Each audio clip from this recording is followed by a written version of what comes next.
ভগবান এসেছেন সচি মায়ের ভাঙা ঘরে। এটি পূর্ব প্রতিশ্রুতি। আমি যাব। কেন কেন যাব? তার তো কোনো অভাব ছিল না।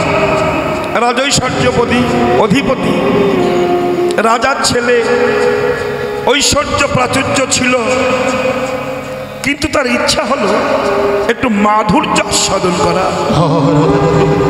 ঐশ্বর্যের মাধুর্য অনেক ডিফারেন্স, অনেক দূরের কথা। মাধুর্য থাকে গরিবের ঘরে, আর ঐশ্বর্য থাকে বড় লোকের ঘরে। বড় লোকের ঘরে কুকুর থাকে, এসি থাকে, টিভি থাকে, লিফট থাকে, এগুলো ঐশ্বর্য মার্গের। কিন্তু মাধুর্য থাকে গরিবের ঘরে, শুধু ভালোবাসা। এই ভালোবাসা ভগবানের আস্বাদন করা হয়নি। 3 বার এসেছেন ঐশ্বর্য মার্গে। নারায়ণ তিনি ঐশ্বর্য মার্গে ছিলেন, রামচন্দ্র রাজার ছেলে, ঐশ্বর্য মার্গে ছিলেন, শ্রীকৃষ্ণ নন্দ রাজার ছেলে, ঐশ্বর্য মার্গে, সব রাজা। কিন্তু তার একটা বাসনা হলো যে মাধুর্যটা কেমন। অনেক সময় আমরা দই, রসগোল্লা, সন্দেশ, মাংস, বিরিয়ানি অনেক কিছু খাই। এত খাওয়ার পরে মাঝে মাঝে ইচ্ছা হয় একটু ঘোটা ভাত খেয়ে দেখি না কেমন লাগে। গরিবের খাদ্য, গরিবের খাদ্য যে কত মজা, কত ভালোবাসা। যারা খেয়েছে তারা তো বোঝে, অন্য বুঝবে কেন? তো মাধুর্য এবং ঐশ্বর্য কাজটা কেমন?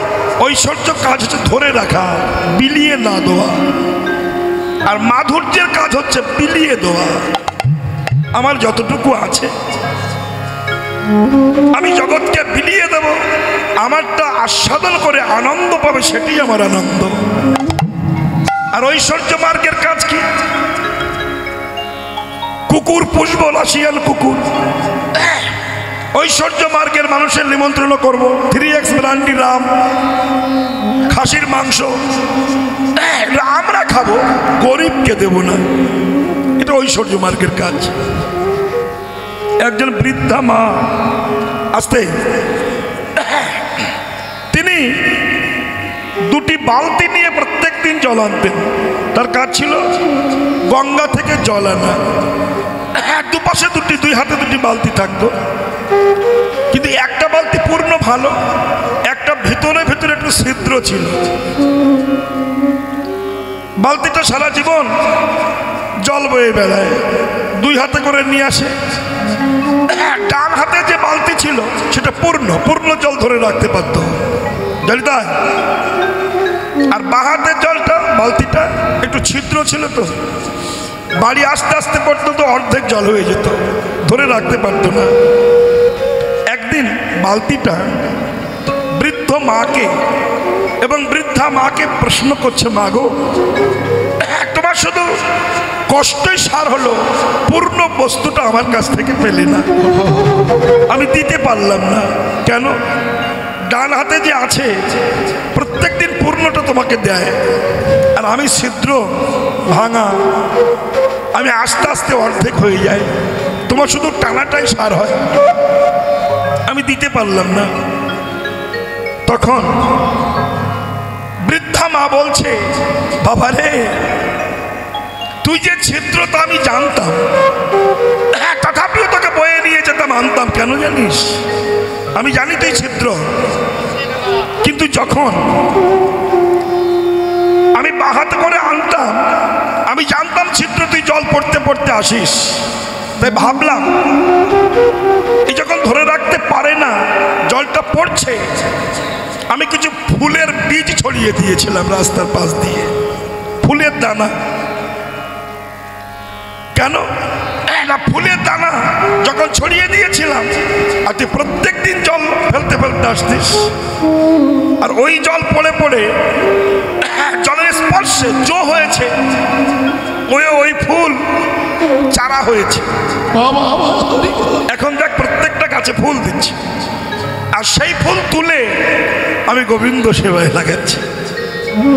আর ডান পাতে যে বালতিটা আছে পূর্ণ, এ কিছুই দেয়নি, শুধু আসে আর যায়। তুমি যদি ছিদ্র না হতে, ক্ষত না হতে, তুমি না ত্যাগ করতে, তাহলে আজ ফুলের চারা হতো না, ফুলও হতো না, গোবিন্দ সেবায় লাগতো না।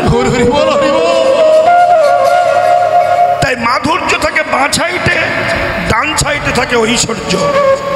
মাধুর্যের কাজ শুধু ত্যাগ করা, ভোগ করা নয়। ত্যাগ করে যে আনন্দ পাওয়া যায়, ত্যাগে যে আনন্দ, এই আনন্দ ভোগে পাওয়া যায় না। ভোগ বেশি করলে অম্বল হয়, গ্যাস হয়, অ্যাসিড হয়, বাতের দোষ হয়, হাঁটুর দোষ হয়। ভোগ বেশি করবেন, ত্যাগ করুন, আনন্দ পাবেন। তাই তো ভোগে দুঃখ আসে আর ত্যাগে আসে আনন্দ। তাই মাধুর্য হচ্ছে ত্যাগ করতে চায়। যে যত বেশি ত্যাগ করতে পারবে, যত ছিদ্র হবে, নত হবে, ছোট হবে, সে তত বেশি আনন্দ অনুভব করতে পারবে। রামায়ণে একটা কাক রামের কাছে গিয়েছিল, জানি তাই মায়েরা শুনবেন। রাম প্রভু দয়াময়, 1 কোটি জনম সাধনা করে তোমাকে পাওয়া যায় না, কিন্তু আমি কাক, আমি তোমার কাছে এসেছি। রাম বলল, বলো কি হেতু আগমন তোমার, কেন এসেছো? কাকটি বললেন, প্রভু আমার জানতে ইচ্ছা হয়েছে যে আপনি আমাকে কাককুলে জন্ম দিয়েছেন, ভীষণ কুশ্রী আমি, আমার গলার কণ্ঠেশ্বর বাজে, যেমন আমি রাধাপদ ঘোষ গান গাই, আমার গলা ভালো না, কিন্তু আমার বিপক্ষ শত্রুপক্ষ যারা, তারা কি বলে, গলা ভালো, পয়সা দিয়ে আনো কেন? হয় যদি সবার গলা ভালো হবে, তলা ভালো হবে কার? গলা তলা সব সমান হয় তো হয় না। একটা বাক কাকটি বলল, প্রভু আমার অন্তরে ইচ্ছা জেগেছে, আমি কারোর ঘরের ছাদে বসে যদি প্যাপা করে ডাকি, আমাকে তাড়িয়ে দেয়, ইট মারে, আমাকে কেউ পোষে না, আমি খাই মরা সরা কুখাদ্য, আমার কাজ। আমাকে দেখলে মানুষ অমঙ্গল মনে করে, দয়া করে আপনার বিচার করুন। রামচন্দ্র বলল, বলো তুমি কি বিচার চাইছো? না, আমাকে একটু ভালো শ্রেণীতে, বেশ ঠিকঠাক সুন্দর দেখতে, এরকম একটা যাতে আমাকে একটু পরিবর্তন, চেঞ্জ করে দিন। বললো, বলো তুমি কি হতে চাও? কাক বলল, আমি সাদা বেশ হাঁস হতে চাই। আস্তে, সাদা হাঁস কেন? যারা সাদা পরিষ্কার তাদের মানুষ ভালোবাসে বেশি, কালোদের ভালোবাসে না, ওরে কেউ ভালোবাসে না, এলো সমস্যা। তাহলে যারা কুচকুচি সুন্দর, দেখতে ভালো, পরিষ্কার টুকটুকে, তাদের পিছনে লোক বেশি লাগে। কালো ভাল্লা, আপনার মেয়ে বলবে কালো ছেলে বিয়ে করবো না, আরো যদি টাক থাকে মাথায়, তাহলে উপায় নাই, বেশ তা আপনি আমাকে সাদা হাঁস তৈরি করে দিন। রামচন্দ্র বললেন, দেখো কাক, তোমার কথা ঠিকই আছে, কিন্তু হাঁস যে সুখী পরিষ্কার হয়েও, তার প্রমাণটা কি? তুমি হাঁসকে আমার কাছে আনো, আমি তার কাছে শুনি যে হাঁসকুলে জন্ম নিয়ে কতটুকু সুখী আছে। কথাগুলো খুব বিচারের কথা। পূর্বের কীর্তনিয়া যে ছেলেটি গান গাইছিল একটু আগে, নিমাই সন্ন্যাস গান, খুব ভালো সুন্দর গাইছিল, ভালো ছেলে, শিক্ষিত ছেলে, গান গেয়ে গেল, কিন্তু বলে গেল আমরা একটু চাইব নতুন কিছু শুনতে। ভালো, রাধা কৃষ্ণ রাম গোবিন্দ গৌর এই ছাড়া তো নতুন কিছু হয় না, এদেরকে নিয়ে ভাঙিয়ে চুরিয়ে খেতে হয়। যত বই সিরিয়াল তৈরি হচ্ছে সব ভালোবাসা পীড়িত প্রেম নিয়ে। এখন যদি কেউ বলে যে সব শুনবো না, পীড়িত প্রেম বাদ দিয়ে বই করুন, কিচ্ছু হবে না। হবে কি? তা ভালো ছেলেটি বলেছে, হ্যাঁ তাকে শোনার জন্য আমি এই কথাগুলো বলছি। সে শুনছে কি আমি জানি না। আরো একটা কথা বলেছে, ছেলে মানুষ তো প্রতি ঘাতে ঘাতে এরা আস্তে আস্তে ভালো হবে, ভগবানের কাছে কামনা করি ভালো হোক।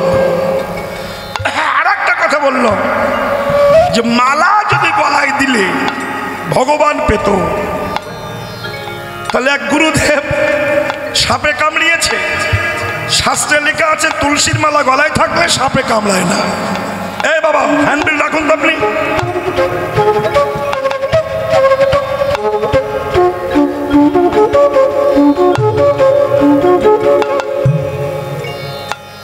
তাহলে কি বললেন? আচ্ছা এবার আপনি বললেন যে সাপে কামড়িয়েছে। আমি এক জায়গায় গিয়েছিলাম, শুনেছি।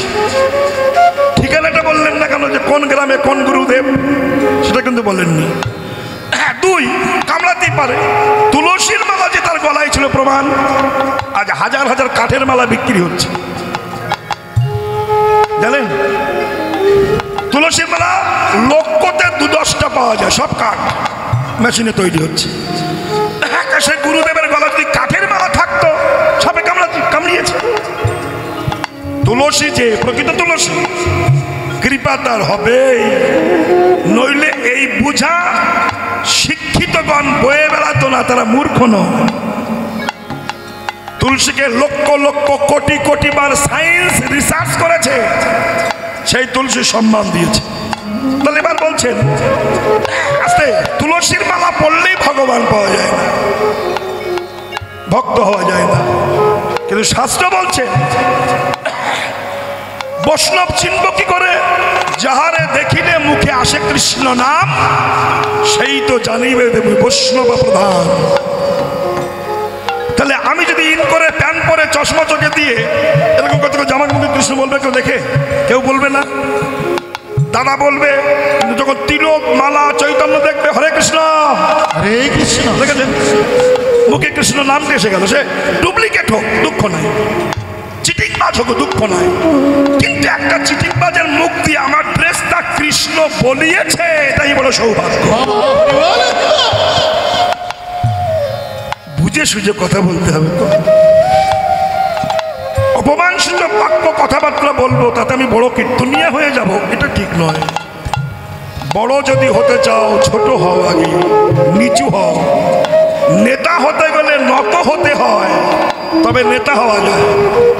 আমি প্রথম নেতা হবে না। এমপি এমএলএ যখন ভোটে দাঁড়ায় 2-10 জন লোক নিয়ে দেখবেন এরকম হাত জোড় করে রাস্তা দিয়ে হাঁটে, নমস্কার নমস্কার নমস্কার। কেন? বৃদ্ধ বাবাদের দেখালে মায়েদের প্রণাম করে, মাসিমা আশীর্বাদ করবে, নিচু হয়। কেন? সে নেতা হবে, তাই তো নত হচ্ছে।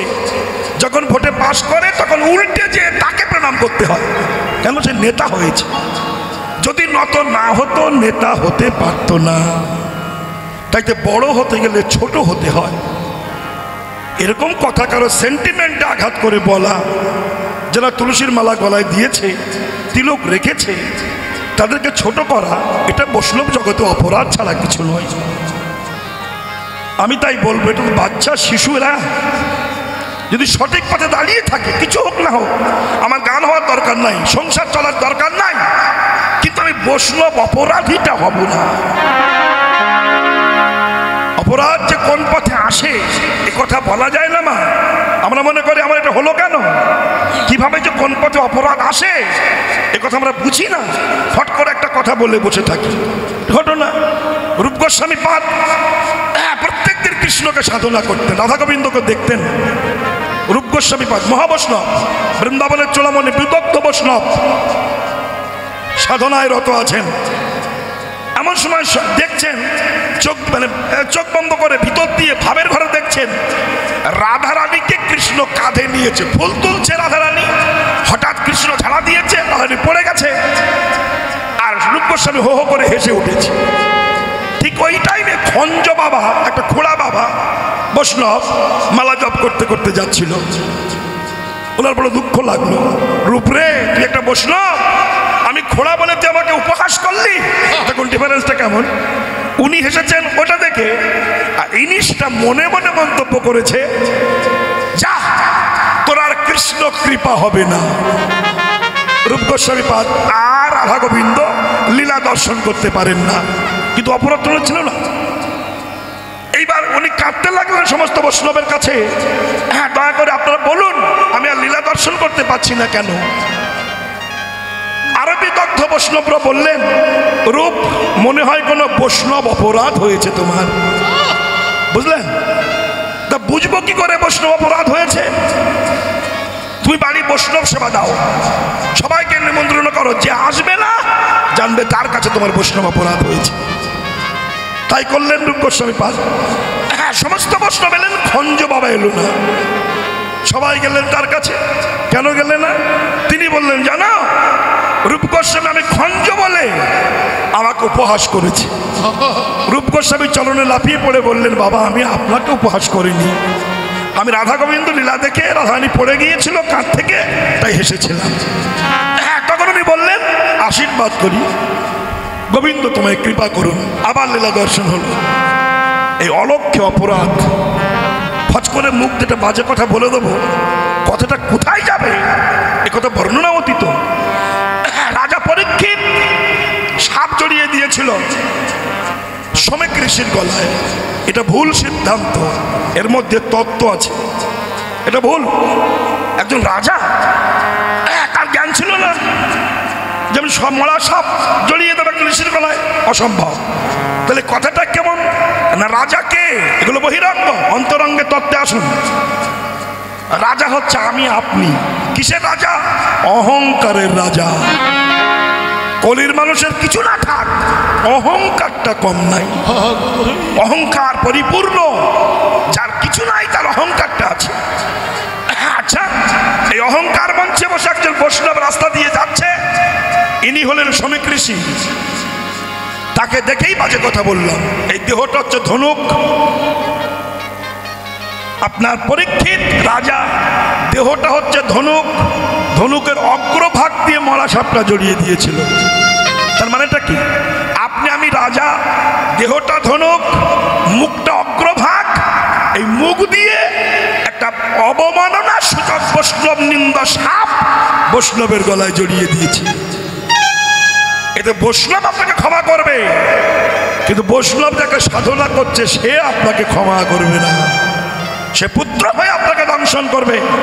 তাইতে তার ছেলে শৃঙ্গ অভিসম্পদ করেছিল, তক্ষক দংশনে 7ম দিবসে তোমার মৃত্যু হবে, সাপের কামড়ে।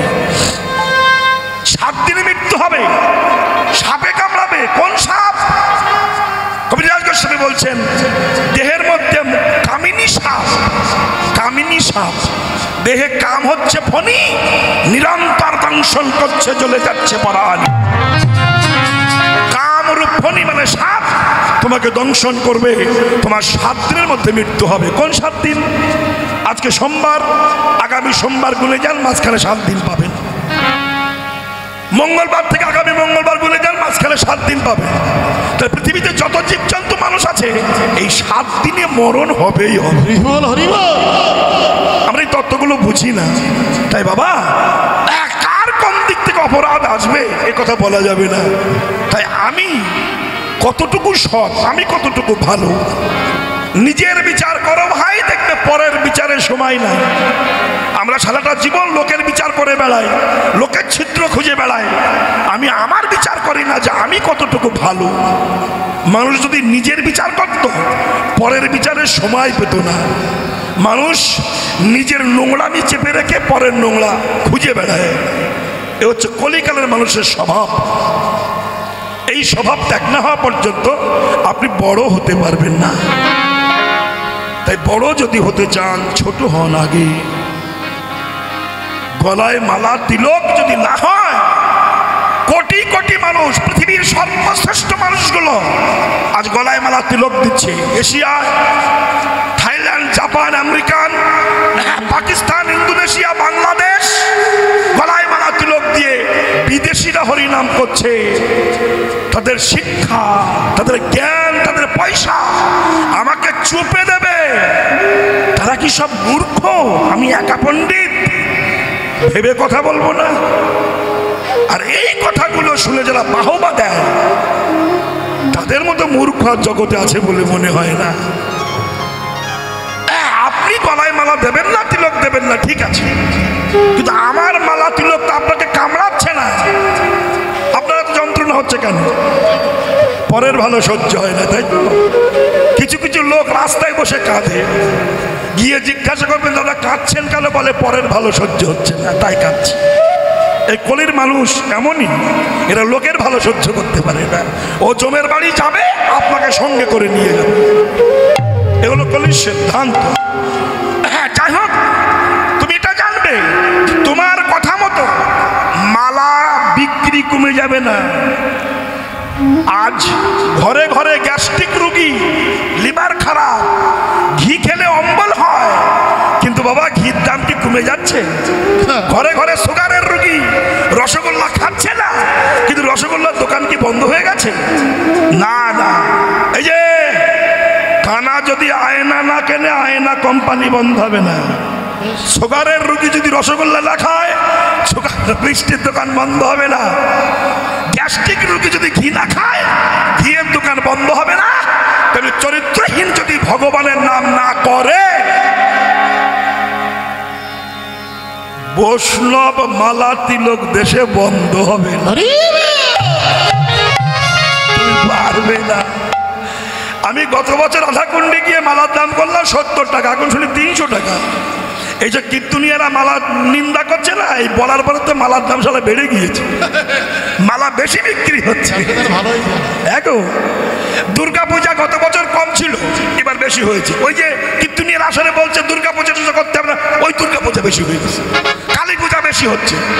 তোমার মতো চিটিংবাজের কথাই এসব বন্ধ হবে না, পারবে না। অতএব তোমার ব্যবসা আস্তে আস্তে বন্ধ হয়ে যাবে। ভগবানের শত্রু হয়ে জগতে কেউ সাকসেসফুল হতে পারেনি। তাহলে হিরণ্যকশিপু, হিরণ্যাক্ষ, রাবণ, কুম্ভকর্ণ, শিশুপাল, দন্তবক্র, তারা ভগবানের বিদ্বেষী ছিল, ধ্বংস হয়ে গিয়েছে তারা। এটা খেয়াল করবেন, অপরাধের প্রায়শ্চিত্ত ভোগ করতেই হবে। যাই হোক মা, হ্যাঁ, তাহলে কি বলবো? এই কাকটা বলেছিল, হরে কৃষ্ণ, কাক বলল, হে রাম, আমার এই কালো বাদ দিয়ে তোমাকে সাদা হাঁস করো। এই যে বৌমা, সাদা হাঁস বোঝেন তো, সাদা করো, ভালো। তা রাম বলল, তুমি এক কাজ করো, একটা হাঁস আমার কাছে নিয়ে এসো, দেখি সে কত সুখী আছে। কে? তা হাঁসকে আনলো, যে হাঁস ভাই তুমি একটু আমার সঙ্গে যাবে, রামপ্রভু তোমাকে ডেকেছে। হাঁস বলল চলো। হাঁস এসে দাঁড়িয়েছে, রাম বলছে, আচ্ছা হাঁস, বলো তো তুমি কেমন সুখে আছো? তোমার দেখতে ভালো, জলে বাস করো, ও কাক তোমার রূপ ধারণ করবে বলছে, তুমি কেমন সুখে আছো? তখন হাঁস বলছে, প্রভু আমার দেখতে সাদা, কিন্তু আমার ভিতরে বড় দুঃখ পরিপূর্ণ। কেন? না, আমি জলে থাকি, ডুব মেরে শামুক খাই, আর যেগুলো ডিম পাড়ি ওর মধ্যে আমার বাচ্চা থাকে। জীবনে আমাকে মা বল ডাক শুনতে দিল না, যে আমাকে পোষে ডিমগুলো রান্না করে খেয়ে নেয়, আমার বাচ্চাগুলো একটা মুখ দেখতে দিল না। আমি ডিম দিতে দিতে যখন বুড়ো হয়ে যাই, আমাকে কেটে মাংস খায়। আমার মনে হয় আমার চেয়ে কাক ভালো আছে, ওর মাংস কেউ খায় না। কি বুঝেছেন কথাগুলো? খুব মন দিয়ে কথাগুলো শুনবেন। আমি রাধাপদ ঘোষ বুড়ো হয়ে গেছে, জগৎ থেকে চলে যাব, কথাগুলো আপনাদের হৃদয়ে থাকবে। এই সমাজ শিক্ষার বাক্য মানুষের প্রয়োজন, সমাজ দরকার। হিন্দু ধর্ম ধ্বংস হতে বসেছে। কেন? যে হিন্দু ধর্মকে রক্ষা করবার জন্য বিবেকানন্দ চিকাগো শহরে বক্তৃতা দিয়েছিলেন, সেই হিন্দু ধর্ম নিয়ে আমার মতো কিছু বিয়াদব কীর্তনিয়া আসলে যা ভাষা বলা শুরু করেছে, আর তাদেরকে বায়না করে এনে এই মূর্খ হিন্দু জাতি রাধা কৃষ্ণের লীলা হচ্ছে, রাধা কৃষ্ণের মহোৎসব হচ্ছে, আর সেই রাধাকৃষ্ণ বিদ্বেষীকে বায়না করে এনে পয়সা দিয়ে রাধাকৃষ্ণের নিন্দা শুনছে। এর মতো মূর্খ পশ্চিম বাংলার মতো হিন্দু পচা নির্লজ্জ বিহা পৃথিবীতে আছে বলে আমার মনে হয় না। এগুলো যদি বিদেশে চলতো, অন্য রাজ্যে চলতো, কেটে টুকরো টুকরো করে ফেলতো। কিন্তু হিন্দু ধর্মের মানুষগুলো, এই পশ্চিম বাংলার হিন্দু ধর্মের মানুষ, এরা বায়না করে এনে কৃষ্ণ নিন্দা শোনে, রাধা নিন্দা শোনে, গোবিন্দ নিন্দা শোনে, গুরু বৈষ্ণব নিন্দা শোনে, কিন্তু পিছনে রাধাকৃষ্ণ মূর্তি, সামনে রাধাকৃষ্ণ মূর্তি। যে কীর্তনিয়া গান গাইছে, রাধাকৃষ্ণের নামে আজে বাজে কথা বলছে, বাড়ির মালিক তাকে পয়সা দিয়ে এনেছে, আর আমার মতো কিছু মূর্খ সোকা হাত তালি দিচ্ছে। আইরে নির্লজ্জ জাতি! এ যদি মুসলমানের ঘরে হতো, এতদিন কুকুর দিয়ে খাইয়ে দিত ওকে, উপায় ছিল না। মা, তাই বলবো, ভেবে কথা বলবেন, ভাববেন যে কি জানে, কতটুকু জানে। তাই বলেছিল যে হাঁস বলছে, প্রভু আমার ডিমগুলো তো খায়, আমাকে মা বল শুনতে দেয় না, এবং আমাকে শেষে কেটে খায়। আমার পরিষ্কার দেখতে বাইরে, দেখবেন যাদের দেখতে সুন্দর সুন্দরী, তাদের পিছনে বেশি লোক লাগে। মোবাইল নাম্বার পেলে, হ্যালো, তোমার সাথে কথা বলতে ইচ্ছে করছে, কথা সুন্দর, তুমি কি সুন্দর। সে একেবারে ক্লাস 6-7 থেকে 12-14 ষোলোর সঙ্গে প্রেম করছে। সবাইকে বলছি না, অধিকাংশ। দেখতে সুন্দর বলেই তো কুকুরগুলো পিছনে লেগেছে। লাস্টে কি হলো? এটা ছেড়ে ওটা, ওটা ছেড়ে ওটা, ওটা ছেড়ে ওটা, ওটা করতে করতে লাভ ম্যারেজ হলো। লাভ ম্যারেজ অশান্তির গ্যারেজ। কিছুদিন পরে শুনুন, দুজনার ডিভোর্স হয়ে গেছে। দেখতে সুন্দরী ছিল। তাই সুন্দরী হলেই হবে না, আগে মনটাকে বিচক্ষণ সুন্দরী করতে হবে। আমরা সেটা নই। একটা হাঁস বলল, প্রভু আমি সুখী নই। রাম বলল, তাহলে কাক তুমি বলো, এই হাঁসের জন্ম নেবে? কাক বলল, না, ওর কথা শুনি আর ভালো লাগছে না। তাহলে বলো তোমরা কাকে চাও? তখন হাঁস আর কাক বলল, প্রভু আপনার হাতে সব খেলা আছে তো, আপনি দয়া করে টিয়া পাখি করিয়ে দেন। টি টি করে ডাকে, ওরে তা ভালো কথা, টিয়া করে দেব। তোমরা কাজ করো, বনে যেটা টিয়াকে আমার কাছে নিয়ে এসো। এবার দুজনা যে টিয়াকে ধরে এনেছে, প্রভু রাম ডেকেছে, যে টিয়া এসেছে টিয়াকে বলছে, টিয়া পাখি তুমি বলো কেমন সুখে আছো? বলছে, প্রভু আমার দুঃখ শুনলে কাক আর হাঁস পাগল হয়ে যাবে। বলে, কেন? আমি টিয়া, ছোট্টবেলার থেকে আমাকে ধরে ধরে মানুষ নিয়ে যায়। আমি গাছে গাছে ঘুরে বেড়াই, পোকামাকড় খাই, গাছের ডালে ঘুমাই, সাপ এসে আমাকে ধরে খায়। আর সাপ যদি না ধরে, ব্যাট আমাকে ধরে নিয়ে যায়, মানুষের মানে বিক্রি করে দেয়।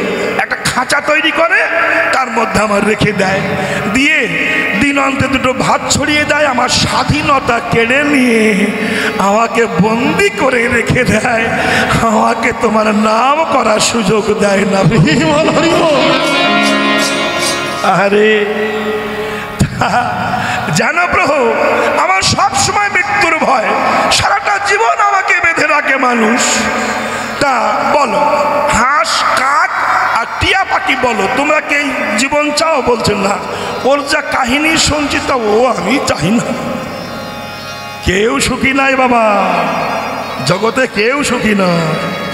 আপনি ভাববেন না বড় লোকের ঘরে বিশাল টাকা আছে সুখী, রাত্রে কান পেতে শুনবেন ওই ঘরের মতো অশান্তি পৃথিবীতে কারণ নেই। যার বেশি পয়সা তার অশান্তি বেশি, তার ছেলে পেলে পর্যন্ত অশান্তি করে, টাকা দাও টাকা দাও টাকা দাও, বুঝলেন? যার টাকা বেশি হয় তার নখ পর্যন্ত শত্রু হয়ে যায়, চুল শত্রু হয়, তার শত্রু হয়। কেন? 50 টাকার বিরাসে কাজ মিটত। যেই কোটিপতি হলাম, 50 টাকার বিরাস আর তার চায় না, 500 টাকার বিরাস চায়। যখন পয়সা কম ছিল, বাঁ হাতে শুধু নেল পালিশ পড়তে হতো, এখন পয়সা নেই, তার 10 হাতে নেল পালিশ পড়তে হয়, চুলে গোদরেজ মাখাতে হয়, কালো করতে হবে। পয়সা হলে এগুলো হয়, চুল পর্যন্ত শত্রু হয়। ঠোঁট বলছে ওই আগের মালার বলবো না, হ্যাঁ 1000 টাকার মাল দাও, পয়সা হলে শত্রু বাড়বে, আপনার দেহ শত্রু হয়ে যাবে, আপনার পেট আগে পান্তা ভাত খেত, এখন বলছেন তা খাবো না, গলদা চিংড়ির ঝোল করে দাও, মুচা চিংড়ির ঝোল সকালবেলা গরম ভাতে খাবো। কি বুঝলেন? টাকা বেশি হয়ে গেলে দেহটা শত্রু হয়ে যায়, প্রতিবেদী তো শত্রু হয়, দেহটাও শত্রু হয়ে যায়। তাই বলি মা, এই ভাত 3 জনা বললো প্রভু তাহলে কাক হব না, হাঁস হব না, টিয়া পাখি হব না, বলো তোমরা কি হবে? তাহলে এক কাজ করো, আমাদের ময়ূর করে দাও। তখন তুলে নাচে, দেখতে ভালো লোকে দেখে, বলে যাও তোমরা ময়ূরকে ডেকে নিয়ে এসো। 3 জনা যে ময়ূরকে এনেছে, রাম বলছে ময়ূর বলো তোমার সুখ দুঃখের কথা বলো, তুমি কেমন আছো? বলছে প্রভু আমি সাপ ধরে ধরে খাই জানো, আর ব্যাধেরা ছুটে বেড়ায় আমাকে ধরার জন্য, আর গ্রামের ছেলেরা আমাকে ধরে পাখনাগুলো টেনে, যদি কেউ বৃন্দাবনে যান দেখবেন ময়ূরের পাখনা কিনতে পাওয়া যায়, জ্যান্ত ময়ূর ধরে টান দিয়ে দিয়ে তোলে, টান দিয়ে দিয়ে তোলে, রক্ত ঝরঝর করে ঝরে। প্রভু জানো আমার পাখনাগুলো তুমি তো দিয়েছ, আর ওরা চুরি করে করে ছিঁড়ে ছিঁড়ে না, আমি যন্ত্রণায় ছটফট করি প্রভু, আমি চাই না, আর আমি এ জন্ম চাই না। তখন 4 জনা বলছে প্রভু ভেবেছিলাম ওর ঘরে সুখ আছে, ওর ঘরে কিন্তু কারোর ঘরে সুখ নাই। তখন রাম বলল তাহলে বলো তোমরা কি চাও? তখন 4 জনা বলল কিছু চাই না, তুমি আগামী জন্মে আমাদের কৃষ্ণ ভক্ত করে জন্ম দিও। তাই গৌর হরি বল। যেখানে যেখানে ভালোবাসা আছে 10 প্রণাম করে, বাড়িতে ডেকে বৈষ্ণব সেবা দেয়, এরকম জায়গায় জন্ম দিও যেন দিবানিশি হরি নাম করতে পারি, রাম নাম করতে পারি, মানুষ আমাদের শ্রদ্ধা করে, দেখে প্রণাম করে, বৈষ্ণব সেবা দেয়। এর মতো জীবন আর পৃথিবীতে নাই, অন্য জীবন চাই না, আমাদের বৈষ্ণব করে জন্ম দিও, এটাই তোমার কাছে। তাহলে আপনারা বলুন তো মায়েরা, আজ যদি কাক খারাপ না হতো রামের কাছে কি যেত? তখন ময়ূর হাঁস টিয়া পাখি বলছে ওরে কাক রে তুই সবচেয়ে ভালো, কেন তোকে কেউ ধরেও খায় না, তোর মাংসও খায় না, তুই স্বাধীনভাবে ঘুরে বেড়াস, তাই না? তোর এই দেখ আজ তুই কালো বলে রামের কাছে এসেছিলি, আর তোরই কৃপায় আজ আমাদের রাম দর্শন হলো। তুই খারাপ বলি, তুই জগতে যারা খারাপ কুশ্রী, দেখতে ভালো না, পয়সা নাই, তারাই তো আমার ভগবানের কাছে যায়। আর এরা যে বড় লোকগুলোকে ডেকে নিয়ে আসে, তার কৃপা ছাড়া কি, তার কৃপা ছাড়া আমি সর্বক্ষণ ঘুরতে পারবো না, আমার তো নাট বল্টু নেই। তোমাদের আসরটাই তো এমন একটা হয়েছে, যদি আসরটা এরকম ফিরিয়ে করতে সব দিকে হতো তো জায়গাটা অ্যাঙ্গেল মতো, তো যাই হোক বাবা ক্ষমা করবেন, মাঝে মাঝে ঘুরছি মা, রাগ করো না যেন, আমি পারি না, বুড়ো বয়স তো, বল্টু লাগলে করে ঘুরতাম, তা তো নাই, বিয়ারিং থেকে যাক। এখন একটা ব্যাপার বলি মা, তো জানি আপনারা বসে পিছনে কষ্ট হচ্ছে, তো সামনে কিন্তু বহু জায়গা ছিল আপনারা বসতে পারতেন, তো পিছনে বসেছেন, তা যাই হোক ভুল ত্রুটি হবে ক্ষমা করে দেবেন। চলুন শুনি, তো এই জগতে আমাদের এমনই অবস্থা চলছে, আমরা ভালো মন্দ বুঝতে শিখিনি, তাই মহাপ্রভু নিজে এসে হরিধ্বনি প্রতিধ্বনি দিয়ে জগৎকে উদ্ধার করতে চাইছে। ধ্বনি দেন প্রেমানন্দে হরি বল।